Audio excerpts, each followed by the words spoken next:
Caro presidente Flávio Rosco Nogueira, presidente do Sistema FIENG, excelentíssima senhora ministra Carmen Lúcia Antunes Rocha, pelo menos que eu lembre, é a segunda vez que ela tem estado conosco aqui. É uma honra recebê-la, ministra. E nós estamos até muito interessados em saber sobre a sua fala, o tema que nós escolhemos para a senhora. Ao final, o presidente dará também uma palavra à senhora.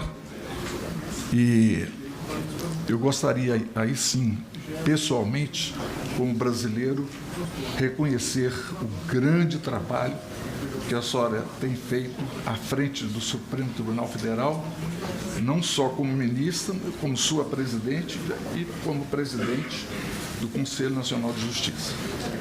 Para nós, mineiros, nós sempre ficamos muito alegres de ver toda a sua competência e todo o seu labor na direção do Supremo Tribunal Federal.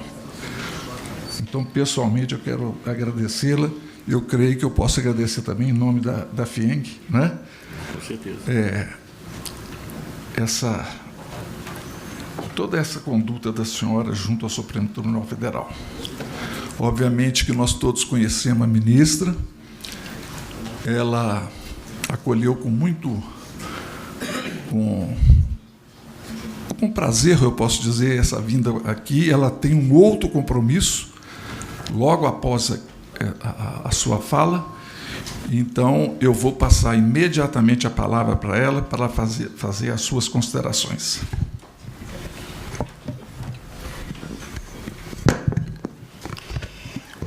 Eu quero que sejam as minhas primeiras palavras de agradecimento à FIENG por esse convite, doutor Edivaldo, que me foi formulado, também ao doutor Flávio Rosco, como seu presidente, a cada um dos participantes desse evento, para que eu pudesse estar aqui.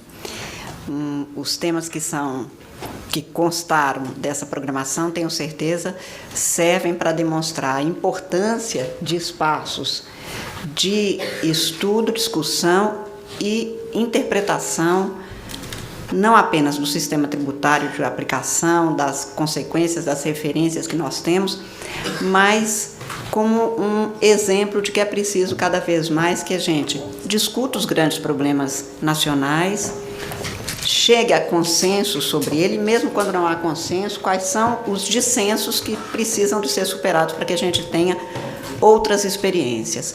Por isso eu agradeço muito e, como o senhor disse, tive muita honra em aceitar o convite e me sinto sempre com muito gosto quando vejo que esses espaços continuam a existir.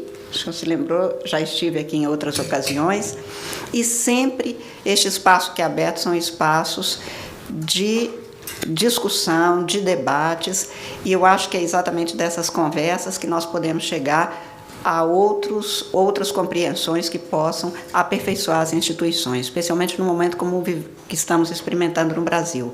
Nem digo que seja um momento inédito, como tantas vezes tem sido afirmado, porque eu tenho dito que no curso da minha existência, eu tenho visto a cada momento no Brasil todo mundo dizer que é inédito. Eu cheguei à conclusão seguinte: todo dia é inédito na vida da gente. Desde a hora que a gente acorda. Mas essas dificuldades nunca aconteceram. Aconteceram outras. Toda geração se acha dono da história do momento mais difícil.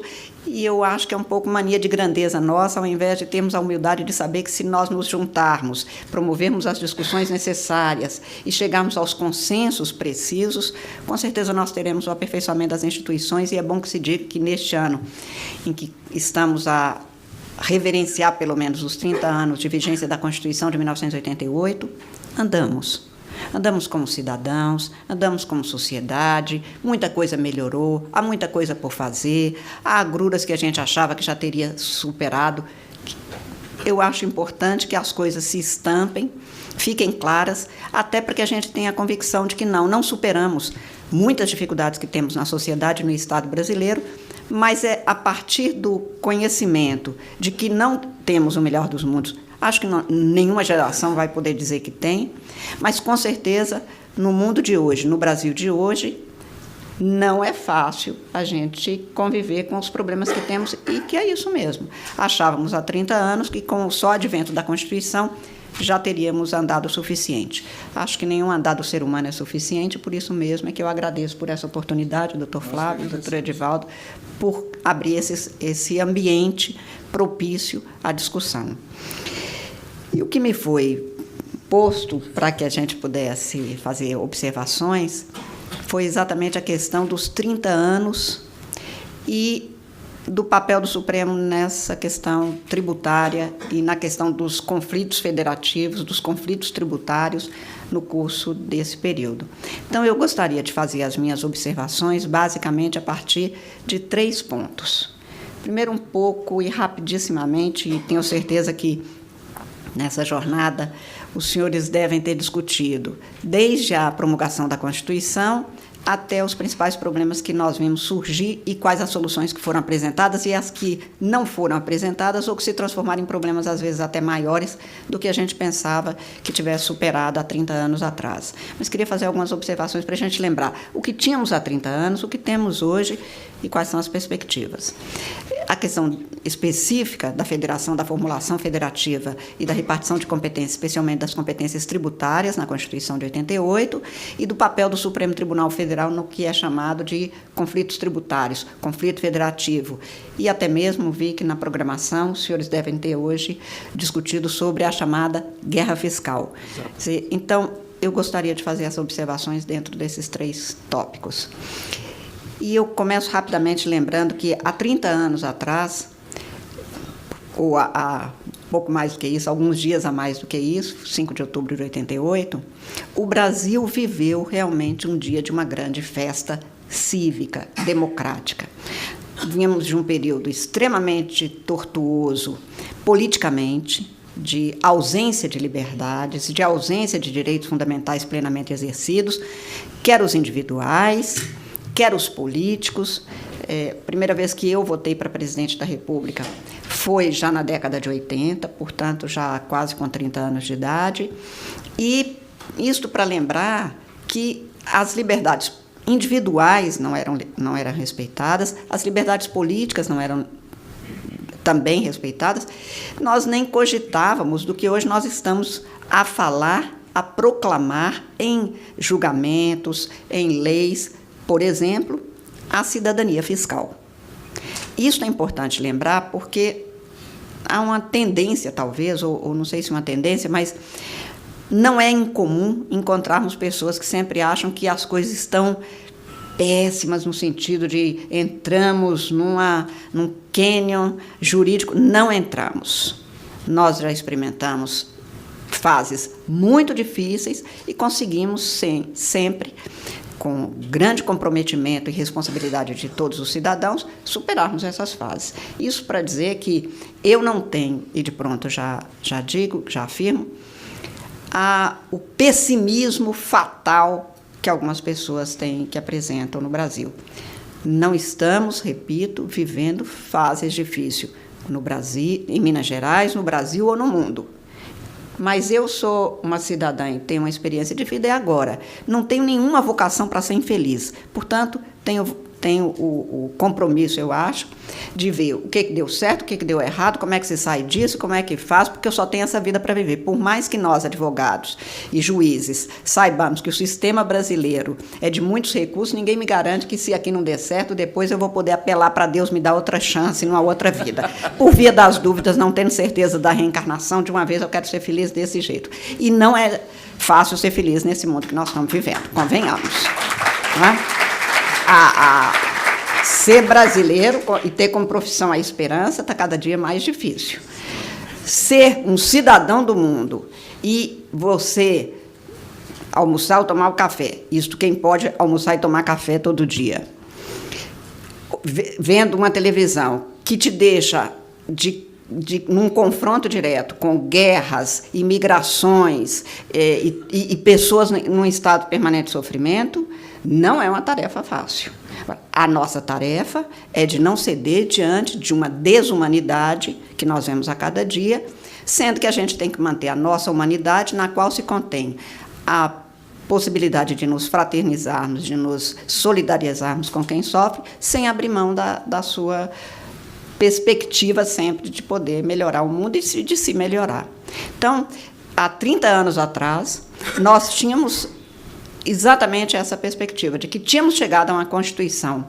E aqui eu lembro, os senhores são, aqui eu vejo muitos jovens, eu fui estudante de Direito numa faculdade na qual até falar era difícil.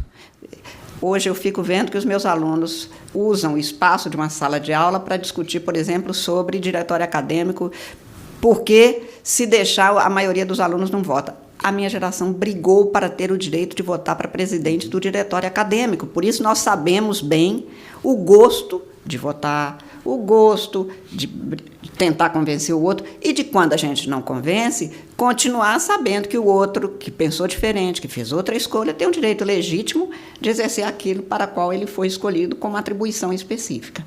Então, na promulgação da Constituição, o que nós tivemos foi o resultado de um período de mais de 2 décadas, de muita vontade de mudar o Brasil. Eu sempre lembro que, quando o Tancredo Neves se legitimou em praça pública, porque ainda foi eleito por um colégio eleitoral, foi cunhado o que era um slogan, e nada mais do que isso, um slogan, Nova República, que não era nem nosso, porque tinha sido usado pelo Raul Alfonsín 2 anos antes na Argentina. Também numa superação de uma fase autoritária para uma democracia. Mas, apesar de slogan, representava muito bem o que a gente queria: mudar para uma possibilidade de sermos repúblicos, cidadãos partícipes da coisa pública. E, por isso, acho que a nossa vontade de fazer era muita, e essa Constituição veio neste modelo, neste impacto. No caso específico do Brasil, nós tínhamos direitos fundamentais que nós nunca tivemos em nenhuma fase do constitucionalismo brasileiro, mesmo nas fases democráticas. Nós tivemos um outro modelo de Estado e uma possibilidade de termos um outro modelo de sociedade.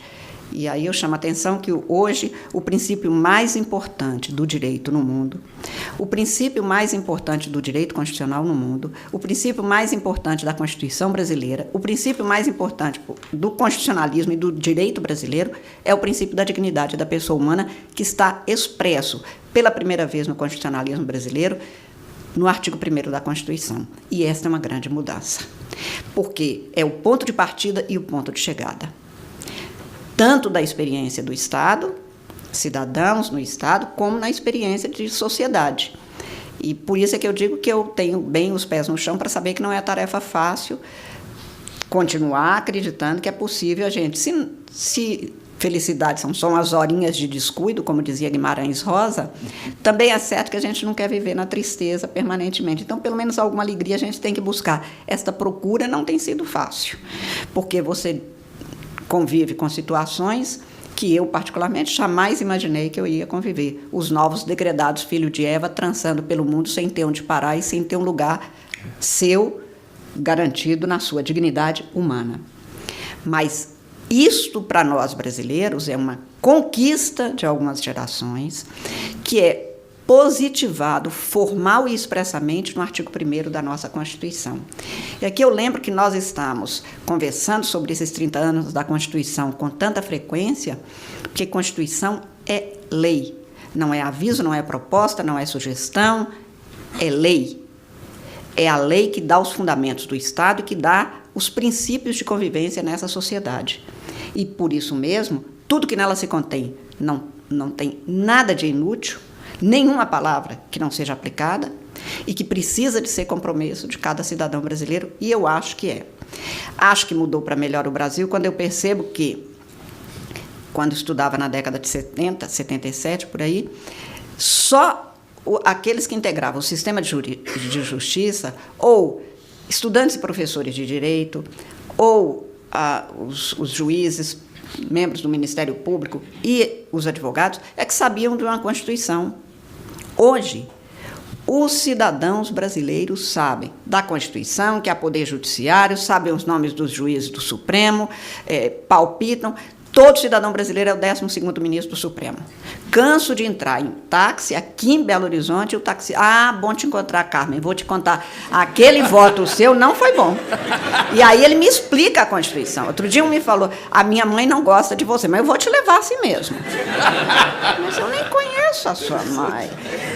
Aí ele diz que eu teria tirado R$300 do contra-cheque dela. Quer dizer, eu nem sei se foi eu, se foi o Supremo, se foi o Judiciário, se foi a lei, se confundem sempre INSS com eu vou ao Ministério, com o Ministério Público, enfim.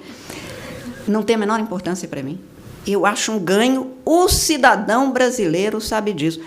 O mundo fica impressionado com esse quadro brasileiro. O ano passado esteve aqui, já tinha estado há um tempo atrás, em 2012, era presidente do Supremo, ministro Carlos Brito, e veio uma ministra do Tribunal Constitucional alemão. E ele, então, a convidou para descer e assistir do plenário. Ela falou, mas eu fiquei sabendo, não sei se é fato, que aqui tem até televisão nesse tribunal. Não, tudo televisionado. Ela não desceu, para ficar como assistente no plenário. Senão nós somos proibidos de aparecer. Então, realmente. Aí eu falo, o Brasil é isto que nem o brasileiro percebe, que é inédito. Eu não faço juízo aqui de valor sobre a TV Justiça, se deveria, se não deveria, se foi bom, se foi ruim, é fato.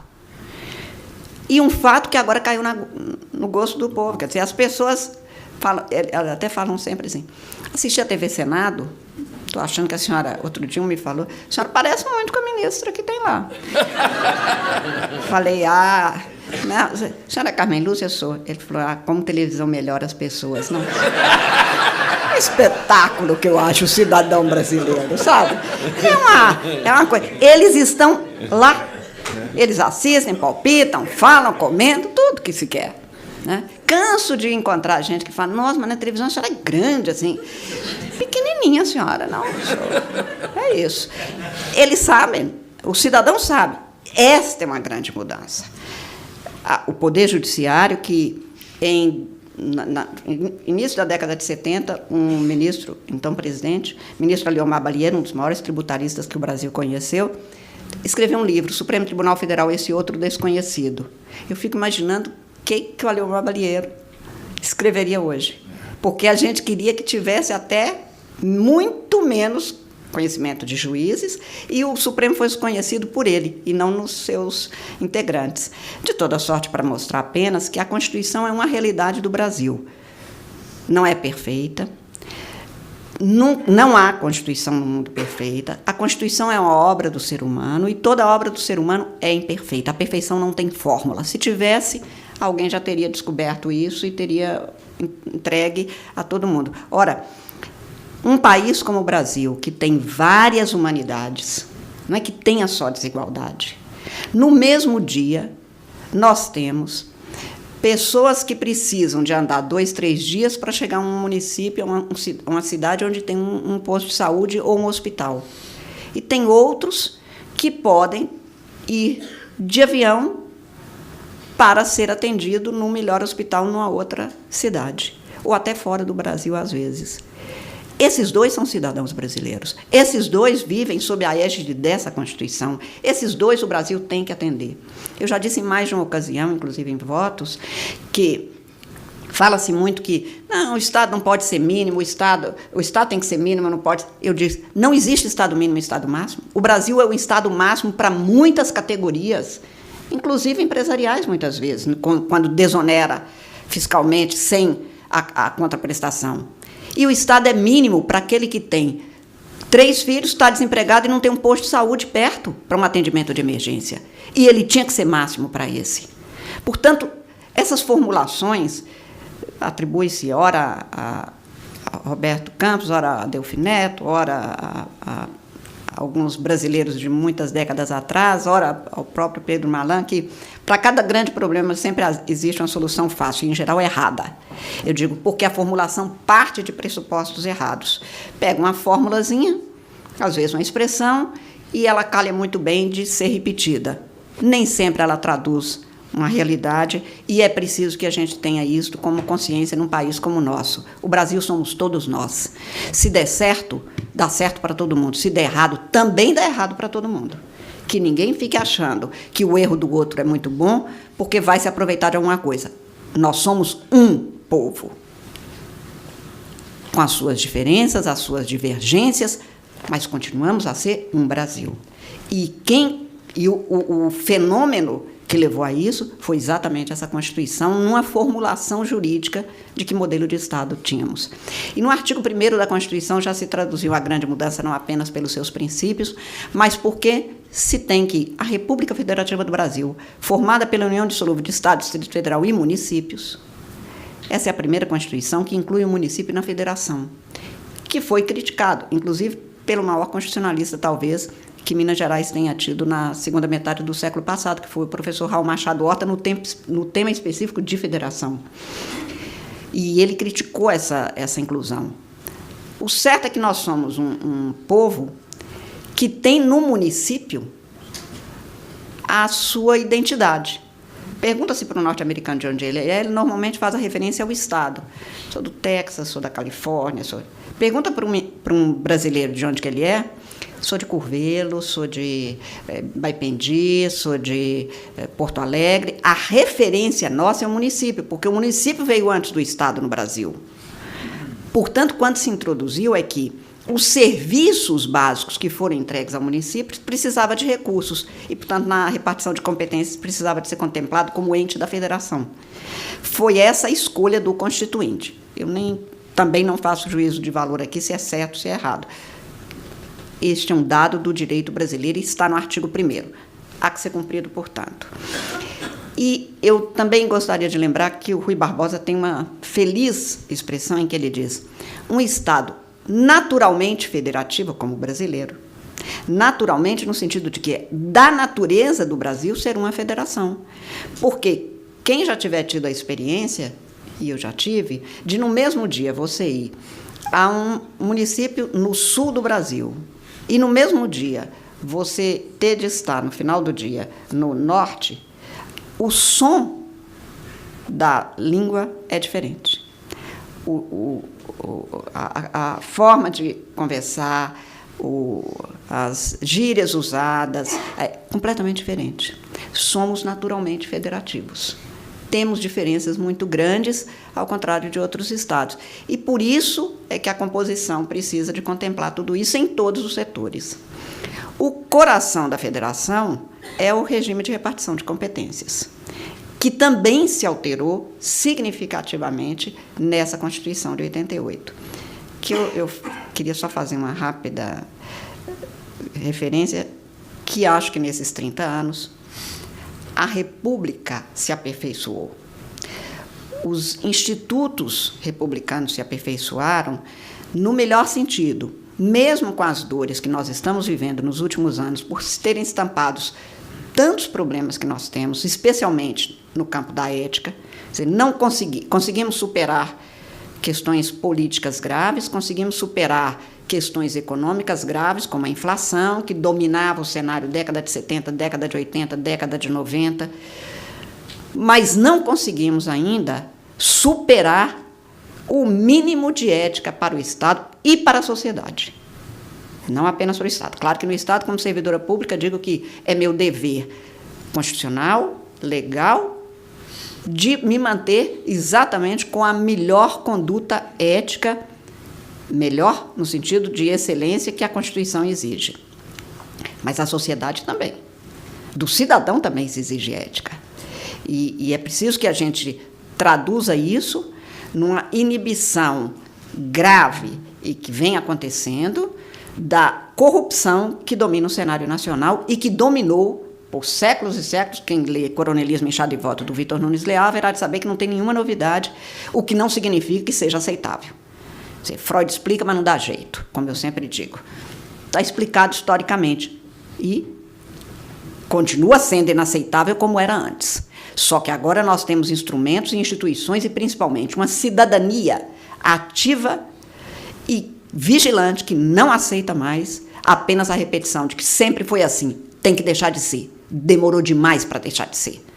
Corrupção é inaceitável e, por isso mesmo, não pode ser em nenhum momento admitida na vida, nas práticas, porque não é admitida no sistema nacional. Basta ver que essa Constituição também inaugura a tradução dos princípios da administração pública na versão originária, de 5 de outubro de 88. E no artigo 37 está que a administração pública, direta ou indireta, de qualquer dos poderes da União, do Estado, do Distrito Federal e municípios, obedecerá aos princípios da moralidade. Portanto, é inaceitável qualquer ato de corrupção.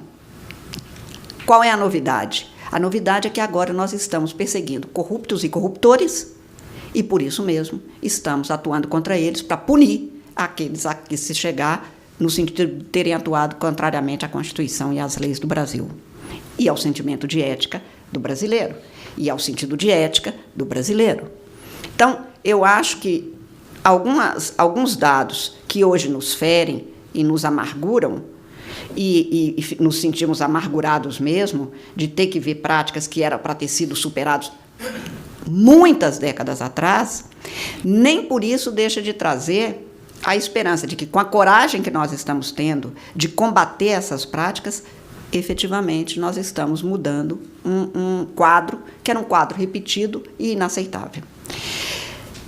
Também nisso para dizer que, numa federação em que temos, como eu disse, realidades tão diferentes, nós temos princípios postos na Constituição da maior importância. Se a gente cumprir o título 1 da Constituição, do artigo 1º ao artigo 4º, passando e dando cumprimento ao artigo 3º, que estabelece quais são os objetivos da República Federativa do Brasil, formar uma sociedade livre, justa e solidária, erradicar a pobreza social e a desigualdade social e regional e todas as formas de preconceitos, nós estaremos dando cumprimento à Constituição e alterando um quadro que era inaceitável há 30 anos e que continua inaceitável. E quando a Constituição foi promulgada, se dizia, mas a Constituição ainda traduz valores que não são fáceis e que, portanto, vão ser de difícil aplicação, até porque não há como obrigar um governo, um governante, um administrador a adotar tal política que nos pareça mais afirmadas com esses princípios. Eu digo, não, isso não significa que esse artigo não seja aplicado. Porque se uma política pública contrariar, aumentar a desigualdade social ou regional, ela é considerada inconstitucional. E é esta outra grande mudança da própria jurisprudência brasileira. Passamos a adotar este artigo como um parâmetro de constitucionalidade de políticas públicas, de um conjunto de decisões práticas e providências adotadas administrativamente e que podem conduzir a uma maior desigualdade na sociedade e nas regiões brasileiras. Isso também é um grande avanço, porque as desigualdades sempre foram muito grandes e práticas foram adotadas nesse sentido. No caso, como eu disse, de uma federação, a repartição de competências é a chave para a gente ter ou não uma federação na prática política do Estado. E eu digo isso porque, de 1891, primeira Constituição Republicana, até hoje, todas as constituições repetiram que somos uma federação. E nós tivemos vários períodos em que, como afirmava bem Paulo Bonavide sempre, nós tínhamos uma federação formal, ou que o Raul Machado Horta chamou de federação nominal. Tinha nome de federação. Mas a centralização das competências e do poder, especialmente na União, no chamado governo central, naquela dicção, fazia com que não houvesse nenhuma autonomia dos estados. Eu me lembro que, quando foi criado o estado de Rondônia e do Acre, e isso foi uma determinação de Brasília, Carlos Drummond de Andrade, que escrevia em alguns jornais um artigo diário, escreveu: ontem, Rondônia acho que Rondônia e o Acre se transformaram eram territórios e se transformaram em estados. Logo agora que todos os outros estados se transformaram em meros territórios, que era a forma cirúrgica da crítica drummondiana de que nós não éramos uma federação mais. Todos os poderes eram exercidos por um governo tido como central, sendo que na federação não há centralidade. Nós temos competências e autonomias, é o que está no artigo 18. Quer dizer, a autonomia é o espaço de decisão discricionária de cada unidade para que ela decida naquela matéria com superioridade sobre os outros. Então, se houver uma lei de organização do solo urbano, que é competência do município e que é de interesse prioritário do munícipe, a União fizer uma lei sobre como o município de Belo Horizonte terá o uso do solo do bairro Funcionários, prevalece a lei municipal e não a lei federal, porque não há centralidade, há repartição de competências. Vale a mesma coisa se for da União e o município legislar, mas não é porque é uma entidade menor, é porque a competência terá sido entregue pela Constituição à União e não ao município. E esta é uma grande mudança, porque essa Constituição cuidou de estabelecer competências da União, dos estados e dos municípios, as competências exclusivas ou privativas de cada um desses entes, mas também traduziu uma novidade que foi as competências suplementares até que venha a lei nacional. Se não tiver lei, quarta-feira julgamos um caso desse no Supremo, não veio a lei até hoje, então o município pode fazer a lei. Quando vem a lei que era de competência da União, na parte que for norma geral, a do município não se aplica mais. Mas significa que o Constituinte quis que não houvesse lacunas, não houvesse alguns espaços sem a necessária legislação. E isso fez com que a gente tivesse, então, naquele momento, um florescimento federativo no Brasil. Isto não chega a ser novidade de ter competências conferidas a cada um dos entes e depois, no curso das práticas brasileiras, se ter uma retenção maior de competências pela União. Na Constituinte de 46, Vitor Nunes Leal escrevia aí sobre o município que a questão maior de discutir federação não era exatamente discutir qual o espaço de autonomia, mas qual a falta de autonomia que se traduzia para os municípios. Por quê? O professor Geraldo Attalima, um grande tributarista brasileiro, sempre disse: quem dá os fins, dá os meios.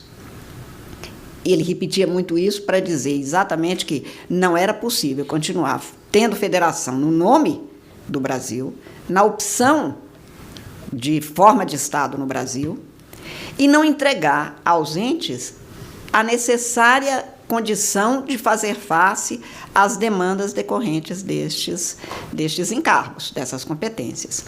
Isto faz com que, permanentemente, nós tenhamos, então, um recuo da Federação Brasileira. Por isso eu dizia há pouco, eu acho que a República Brasileira andou bem. O princípio republicano é aplicado, o princípio republicano é adotado pelos advogados na hora que peticionam, pelo juiz na hora que decide. Essa é uma grande novidade na jurisprudência brasileira. A federação, eu tenho dúvida se andamos tanto em 30 anos. Eu acho que a República andou mais do que a federação. E andou porque nós vemos exatamente o que nós vimos em outras experiências constitucionais brasileiras. No momento da Constituinte, traduz-se o que era um anseio da cidadania, de todos os agentes da economia, dos cidadãos em geral, mas depois há um refluxo disso no sentido de cada vez mais colocar nas mãos da entidade federal, da União, as competências até mesmo benéficas algumas, ou bem-intencionadas. Bem-intenção não significa constitucionalidade da medida. Nós temos que fazer tudo nos termos da Constituição e da lei. Por exemplo, quando vem a Lei de Responsabilidade Fiscal, que é uma lei saneadora de gastos públicos e de administração de pessoas e recursos públicos, é certo que, pela primeira vez, a gente via ali que os estados e municípios teriam que fazer remissão e apresentar os seus gastos dentro dos tetos estipulados para o governo central.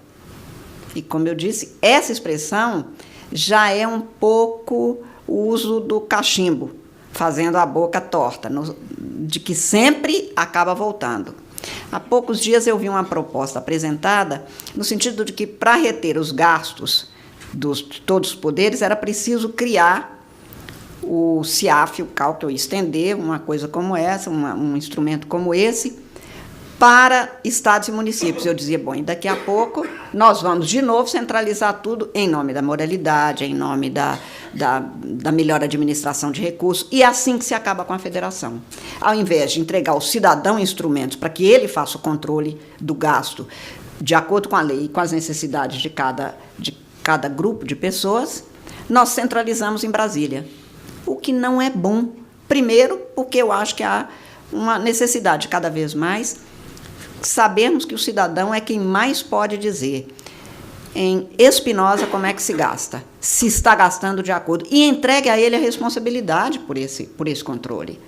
Porque nós já passamos da fase de ficar de uma forma quase ou muito paternalista, achando que alguém pode, em nome do outro, traduzir o que é melhor para o outro. Deixa que cada um faça o que é da sua competência cívica e o que é a sua responsabilidade, e que atue. E é isso que a gente viu em termos de princípio republicano.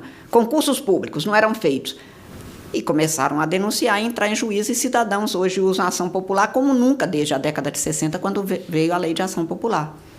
É preciso que a gente, cada vez mais, também na parte, por exemplo, orçamentária, financeira, em que o cidadão tem uma participação grande, que isso ainda atue. Nessa repartição de competências, nós temos a repartição de competências tributárias, e nós temos, então, um sistema tributário nacional que, desde a Constituição de 34, comparece em todos os textos. Constituição aplicada ou não como 37, a Carta de 67, a emenda número 1 de 69, que tecnicamente era uma outra Constituição, mas que não tinha nem nome de Constituição, mas que era. Tudo isso sempre traduziu um sistema tributário nacional, que no caso brasileiro é rígido e inflexível, porque é das poucas constituições no mundo hoje que estabelece todos os tributos e entrega cada um deles a um ente da federação. E não possibilita a criação de novos, a não ser por mudança constitucional, e não possibilita também que um possa, de alguma forma, transigir com o outro ente sobre essas cobranças. Este sistema faz com que, primeiro, cada vez mais, nós tenhamos que prestar atenção nos princípios para interpretar.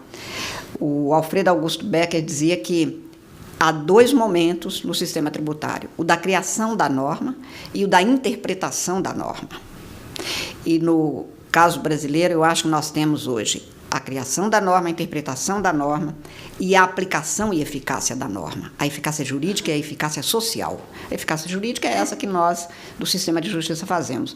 O advogado vem, dá um parecer, entra-se em juízo, ingressa-se em juízo quando não se está de acordo, o juiz interpreta a norma, determina uma aplicação, e aí nós temos, então, a eficácia jurídica, mas a eficácia social também precisa de ser tida, tanto na parte fiscal quanto na parte, por exemplo, orçamentária de o cidadão participar. E nós já andamos também um tanto nessa matéria. Hoje nós temos orçamentos participativos, hoje nós temos os cidadãos perguntando por que não se fez aquilo que estava previsto, até mesmo, como eu disse, em ações que se ingressa para defender o interesse coletivo e não apenas o interesse individual.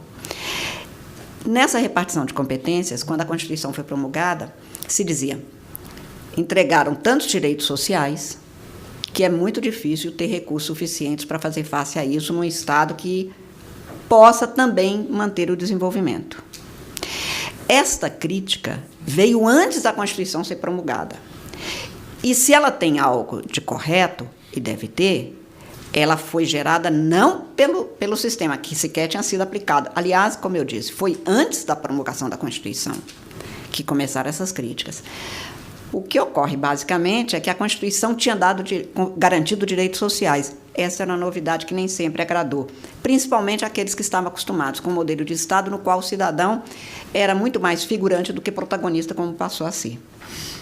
Este é um fato que eu apuro sempre quando eu vejo que continua havendo críticas. E é certo mesmo que a má gestão de recursos públicos, que a deficiência nos recursos públicos, mas não pelos direitos sociais que foram garantidos constitucionalmente, inclusive a serem aperfeiçoados pelo Estado.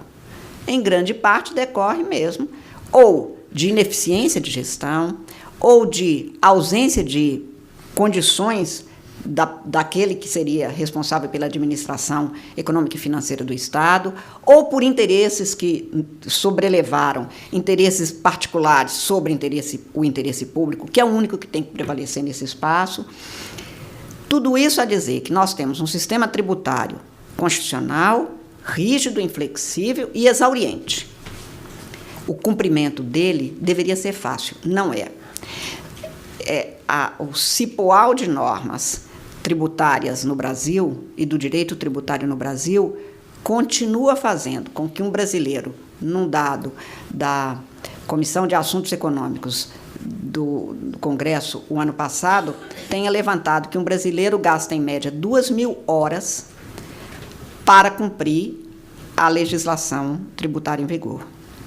Quem teria, pelo menos dos estados mais conhecidos, o segundo lugar em termos de gasto do seu cidadão com cumprimento de normas tributárias seria a Bolívia, mais ou menos 900 horas por ano, seguido do Paraguai, que teria 300 e poucas horas gastas por um cidadão.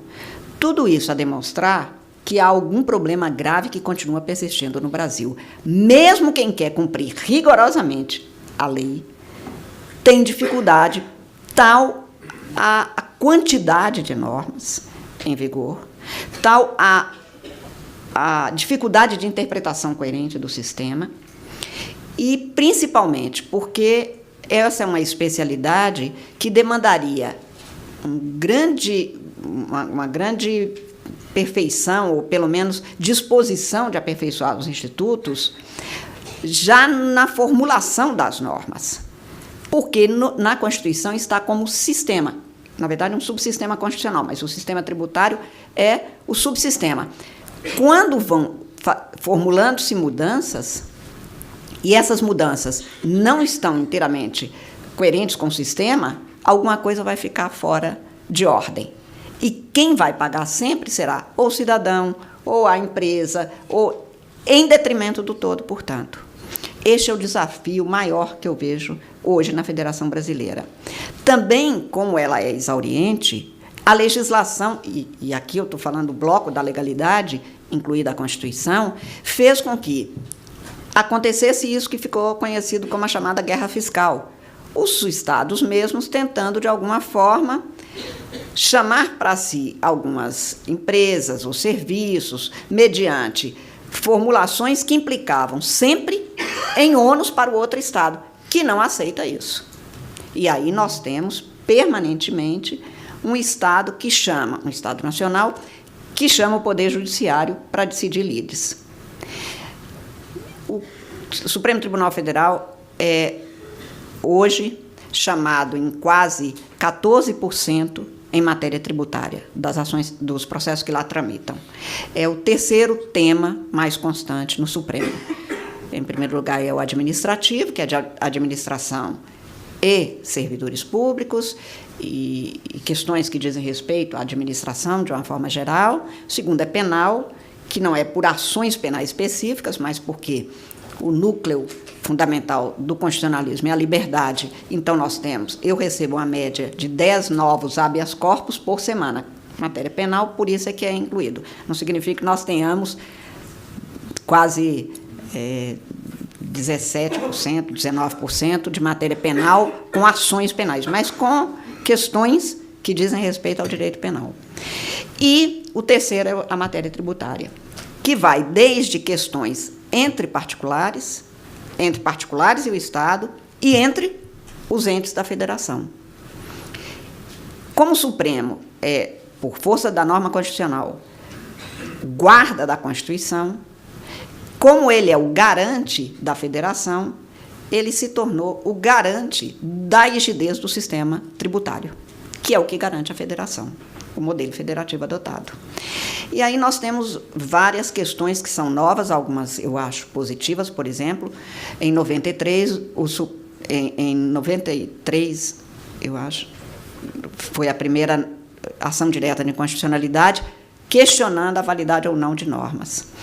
E a ação direta de inconstitucionalidade 939 veio traduzir algo que é inédito e positivo no Brasil, que foi o reconhecimento de que os direitos dos contribuintes é considerado limite ao poder constituinte, as famosas cláusulas pétreas. Isto não existia no Brasil, por isso que a gente hoje fala em cidadania fiscal. Considerou que a própria Constituição, pelos seus princípios, estabelece limites em matéria tributária para garantir o contribuinte perante o Estado, em face do Estado. Isso também nunca tinha acontecido no Brasil. Garante que a ordem econômica que foi eleita pelo Constituinte precisa de ser resguardada também contra a intrepidez legislativa em matéria tributária, para que a obtenção de recursos acabe fazendo com que a estrutura econômica dos particulares, porque a ordem econômica, no caso brasileiro, é capitalista, portanto, garantida a livre iniciativa, não se esvazie. O Supremo se tornou, portanto, o garante dessa rigidez do sistema, mas ele é chamado desde questões macro, que dizem respeito ao sistema constitucional, até outras questões. Nós já tivemos situações, e parece que em 2008, em que reconhecemos que a matéria de, não sei se de IPI, de PIS, talvez, não me lembro muito bem, não era matéria constitucional num determinado recurso extraordinário. Não teria, portanto, repercussão geral. Depois, um Tribunal Regional Federal da 4ª Região deu uma decisão que poderia desigualar os estados da federação. Um contribuinte de um estado tem um tratamento diferente de outro estado. A ministra Ellen Grace, que era relatora de um caso, então, levou para o plenário. Nós repensamos se não era de repercussão geral para julgar aquela matéria, para dar um tratamento igual, porque o princípio da igualdade é constitucional, inclusive do contribuinte.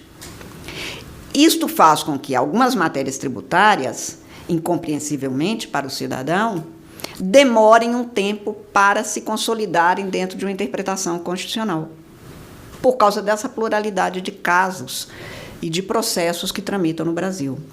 O Brasil hoje tem em tramitação quase 80 milhões de processos.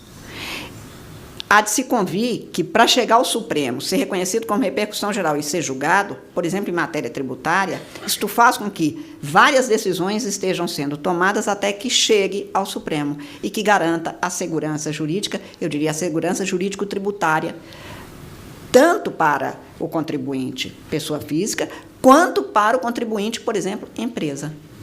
E, neste caso, nós temos algo a aperfeiçoar com urgência no sistema de justiça e algo a se aperfeiçoar também no sistema jurídico brasileiro.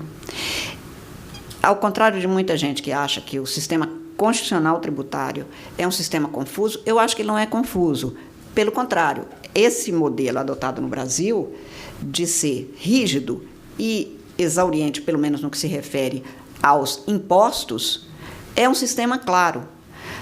Mas a legislação infraconstitucional realmente é tão grave que, em 2003, nós tivemos uma emenda constitucional que estabeleceu a competência fixada no artigo 52 da Constituição, acrescentada por essa emenda, para que o Senado avalie periodicamente a funcionalidade do sistema tributário nacional e sua estrutura, bem como a dos estados, Distrito Federal e municípios. Quer dizer, o constituinte reformador entendeu que, diante dos problemas de inoperâncias ou de vicissitudes da aplicação do sistema tributário nacional, era preciso que o Senado, como órgão de representação dos estados, os senadores representam os estados da federação e não os cidadãos, representados pelos deputados, precise de avaliar periodicamente. E eu tenho questionado muito quantas vezes e como isso é feito, como é que essa avaliação periódica, como é que essa norma constitucional está sendo cumprida, porque eu acho que esta é uma avaliação que precisa, quando é feita, ser dada à ciência dos cidadãos para que o cidadão possa participar e manifestar em que ponto haveria disfuncionalidades a serem aperfeiçoadas por meio de mudanças legislativas, ao invés de se manter essas alterações exclusivamente dentro dos gabinetes de congressistas. Porque quem está na ponta fala melhor. E quanto mais claro e transparente for, mais sujeita a discussões e a formação, portanto, dos consensos, para que a gente não tenha que, a cada lei tributária brasileira, ver se vai dar certo ou não depois que ela já entrou em vigor, mas ter o exame prévio do que levou ao seu surgimento, quais as perspectivas de dar certo e ao resultado que pode advir daí. Esta é uma mudança realmente que mostra bem a preocupação do Constituinte brasileiro originário e do derivado com o sistema tributário e a importância do sistema tributário para que a gente tenha uma federação tão sólida quanto se requer numa democracia de uma república federativa como foi a escolha do Constituinte. Da minha parte, com todos os problemas que a gente tem, e não temos pouco, de jeito nenhum, mesmo assim, eu considero que o fato de estarmos permanentemente discutindo, não apenas em tribunais, mas discutindo nas faculdades, discutindo no número enorme que nós temos hoje de associações, institutos, a matéria tributária, os problemas que nesses 30 anos decorreram do que foi adotado, das mudanças processadas topicamente e que fazem com que muitas vezes a gente recue a pontos de centralização do sistema. Acho que tudo isso pode nos levar a um momento muito mais benfazejo do que esse que nós estamos vivendo agora. Mas eu considero a Federação Brasileira imprescindível para que a gente tenha uma cidadania plural, como também está no artigo 1º da Constituição, com respeito a direitos e, principalmente, com grandes possibilidades de nós, afinal, termos, como está no preâmbulo dessa Constituição, uma sociedade fraterna, solidária, voltada para o aperfeiçoamento das liberdades, porque só isso justifica nós vivermos abrindo mão de uma parcela daquilo que seria a nossa liberdade individual para vivermos junto com os outros e termos capacidade, como seres humanos, nos expandirmos. Eu dizia ao doutor Edivaldo que a quarta-feira eu falei, por coincidência também, 16º, mas de encontro dos advogados da indústria em Brasília.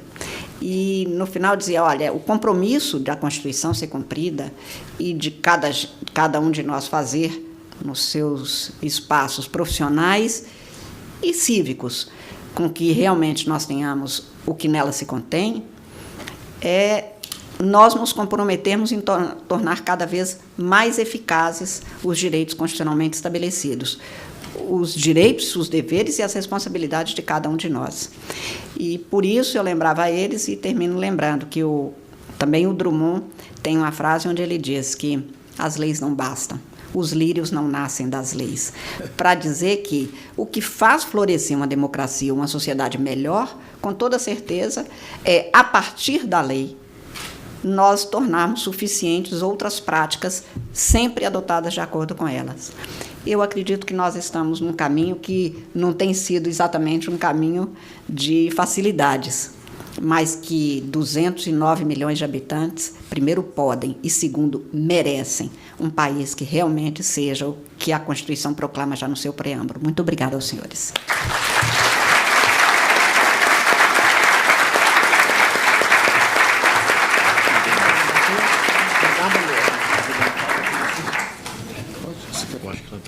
Não, mas eu escuto você.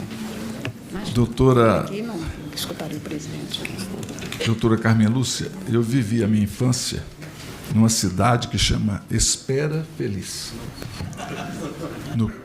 Está lá no sopé... Que só nasceu, né? Pois é, no sopé do Pico da Bandeira, na divisa de Minas, Rio e Espírito Santo. E vejo que a senhora é uma cidadã extremamente esperançosa. Sou. Eu estava aqui a pensar o seguinte, há 3.000 anos atrás, aproximadamente, em Jerusalém, um cidadão hebreu de nome Jeremias, vendo, não pela primeira vez, aquela cidade absolutamente destruída, incendiada, ele certamente, aí a interpretação de Jeremias, sentado numa pedra, disse uma frase que está, obviamente, para a posteridade, é que nós sempre devemos trazer à nossa memória aquilo que nos dá esperança. Então, eu fico muito satisfeito de ver também que a senhora, além de toda a competência, tem essa esperança. E eu que já tenho o cabelo já coberto de orvalho, Eu também. continuo com essa esperança. Muito obrigado, senhora. Eu passo a palavra ao doutor Flávio. Muito obrigada. Eu sabia que a senhora espera por isso.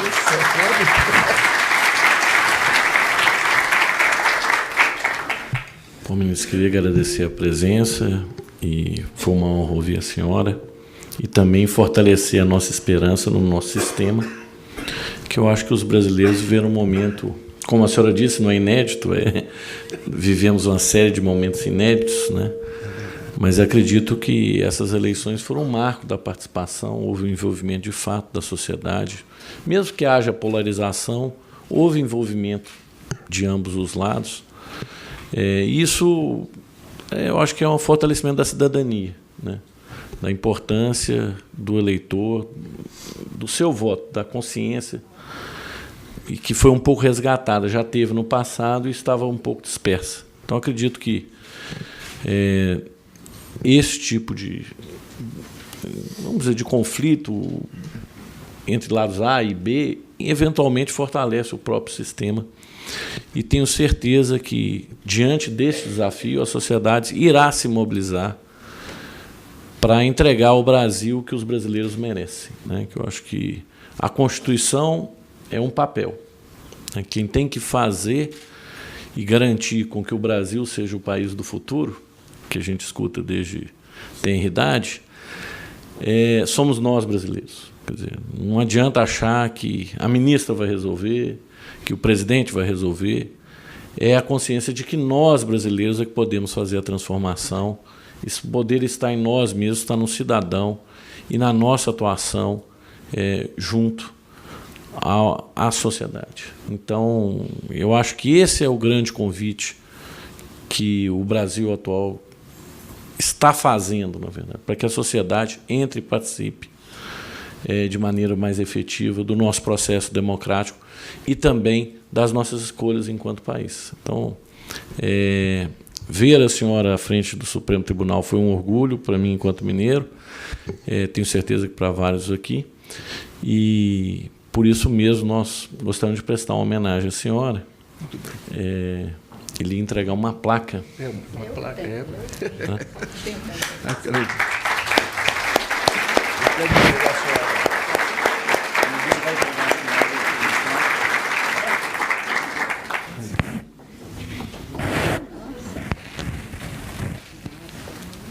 Valdo, você quer ler o conteúdo da placa?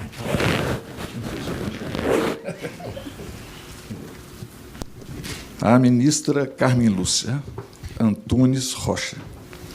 Homenagem da Federação das Indústrias de Minas Gerais pela relevante atuação no Supremo Tribunal Federal em favor da justiça e da democracia no Brasil, e a indústria do Estado orgulha-se do trabalho desenvolvido pela ministra como presidente do STF no período 2016-2018, quando mostrou o apreço por valores caros ao Estado e ao país: equilíbrio e liberdade. Belo Horizonte, 9 de novembro de 2018, Flávio Rosco Nogueira, nosso presidente. Muito obrigada.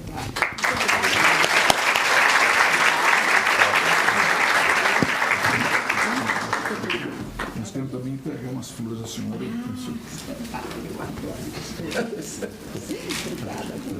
Obrigada. Muito obrigada a todos, viu? Obrigada.